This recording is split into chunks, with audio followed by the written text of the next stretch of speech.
আলামিনের দরবারে শুকরিয়া জ্ঞাপন করছি। আজকের সূর্য অস্তমিত হওয়ার সঙ্গে সঙ্গে পবিত্র রমজান মাস আমরা পেয়ে যাচ্ছি। যে রমজান মাস পাওয়ার জন্য 3 মাস আগে থেকে আল্লাহর নবীর শিখিয়ে দেওয়া দোয়া আমরা করেছি। আল্লাহুম্মা বারিক লানা ফি রাজাব ওয়া শাবানা ওয়া বাল্লিগনা ইলা রমাদানা। সেই রমজান, কাঙ্ক্ষিত রমজান আমরা পাওয়ার চেষ্টা করছি এবং ইনশাআল্লাহ সূর্যাস্তের সঙ্গে সঙ্গে আমরা পেয়ে যাব। যারা আমরা এই রমজান পাচ্ছি, এই মহিমান্বিত মাসটি পাচ্ছি, আমাদের কিছু করণীয় রয়েছে। আপনারা ইতিমধ্যে আমাদের স্লোগানে শুনেছেন, দেশ অশ্লীলতা এবং বেহায়াপনায় ছেয়ে গেছে। পবিত্র রমজান উপলক্ষে কোরআন নাজিলের মাসে আর যেন কোনো অশ্লীলতা না চলে আহ্বান জানাচ্ছি।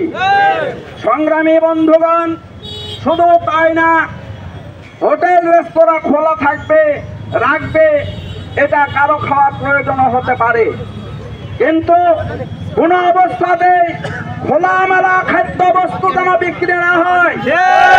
রীতিমতো পর্দা টাঙ্গিয়ে যেন খাওয়ার ব্যবস্থা করে হোটেল রেস্তোরাঁ মালিকদের কাছে আমরা সে আহ্বান রাখছি। আমরা পাশাপাশি যে কথাটা বলতে চাই, জিনিসপত্রের লাগামহীন ঊর্ধ্বগতি যেটা জনজীবনকে পর্যদস্ত করে দিয়েছে, আমরা বর্তমান এই অন্তর্বর্তীকালীন সরকারের কাছে আহ্বান জানাচ্ছি, সরকারি কোষাগার থেকে ভর্তুকি দিয়ে হলেও চিনির দাম কমাতে হবে, তেলের দাম কমাতে হবে, নিত্য প্রয়োজনীয় যে সমস্ত জিনিস আছে এটা জনগণের ক্রয় ক্ষমতার মধ্যে এনে দিতে হবে। সংগ্রামী বন্ধুগণ, কথা লম্বা করা যাবে না। আমি খুব দৃঢ়তার সঙ্গে বলতে যাচ্ছি, রমজান মাস হচ্ছে কোরআন নাজিলের মাস। এই মাসকে স্বাগত জানিয়ে আমাদের নবী খুতবা দিয়েছিলেন।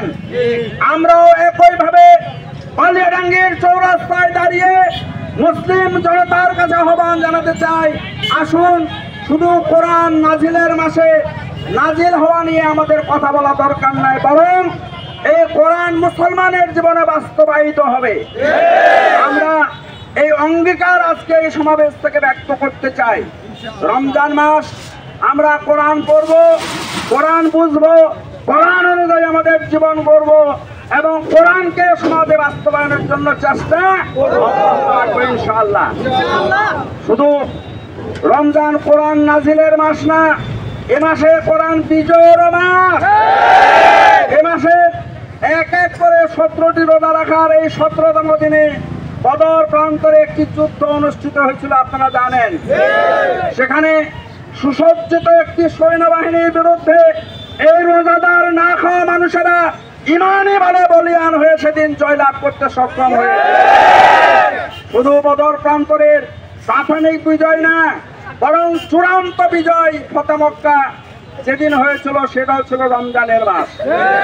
কাজেই শুধু রোজা পালন না, শুধু কোরআন পড়া না, বরং কোরআন অনুযায়ী এই সমাজ পরিচালনা করবার, এই দেশকে পরিচালনা করবার জন্য মুসলমানদেরকে শপথ গ্রহণ করতে হবে। সংগ্রামী বন্ধুগণ, আমি খুব দৃঢ়তার সঙ্গে বলছি, মানুষের নীতিতে এই দেশ দীর্ঘদিন চলেছে। দেশ স্বাধীনের 54 বছর হয়েছে। জনগণের ভাগ্যের পরিবর্তন ঘটে। যারা নেতা হয়েছিলেন, এমপি হয়েছিলেন, মন্ত্রী হয়েছিলেন, তাদের ভাগ্যের পরিবর্তন হয়েছে, জনগণের ভাগ্যের পরিবর্তন। যতক্ষণ পর্যন্ত মানবিক বিধান, কোরআনের বিধান, সত্য বিধান প্রতিষ্ঠিত না হবে, ততক্ষণ পর্যন্ত মানব সমাজের শান্তি আসতে, মুক্তি পেতে পারেন না। কাজে এই দেশটিকে যদি দুর্নীতি মুক্ত করতে হয়, চাঁদাবাজ মুক্ত করতে হয়, দখলদার মুক্ত করতে হয়, মানবিক দেশ গঠন করতে হয়, নারীর অধিকার প্রতিষ্ঠা করতে হয়, যুবকের অধিকার প্রতিষ্ঠা করতে হয়, তাহলে আল কোরআনের ভিত্তিতে এই দেশটাকে পরিচালনা করতে হবে। বাংলাদেশ জামাত ইসলামী এই দৃঢ় প্রত্যয় গ্রহণ করেছে, আল্লাহর আইন যতক্ষণ পর্যন্ত প্রতিষ্ঠিত না হবে, কোরআনের আইন যতক্ষণ পর্যন্ত প্রতিষ্ঠিত না হবে, ততক্ষণ পর্যন্ত আমরা ঘরে ফিরে আমরা আপোষ করি নাই। আমাদের নেতারা ফাঁসির কাজটা ঝুলেছে, মামলা খেয়েছি, হামলার শিকার হয়েছি, খুনের শিকার হয়েছি, গুমের শিকার হয়েছি, আইনে করে গেছি, কিন্তু বাতিলের সঙ্গে কোনো আপোষ জামাত ইসলামী কাজে বাতিলের সঙ্গে কোনো আপোষ করবে না। কোরআন প্রতিষ্ঠার শপথ নিয়ে আমরা এখানে কাজ করছি এবং করতেই থাকবো ইনশাআল্লাহ। সংগ্রামী বন্ধুগণ, রাস্তা বন্ধ করে কথা বলার অধিকার আমরা রাখি না সত্যি, কিন্তু সুযোগ না থাকবার কারণে এটা করতে হয়েছে।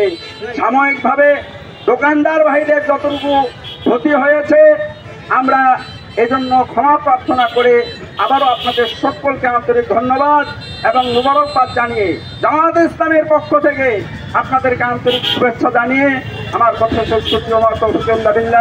আসসালামু আলাইকুম ওয়া রাহমাতুল্লাহ।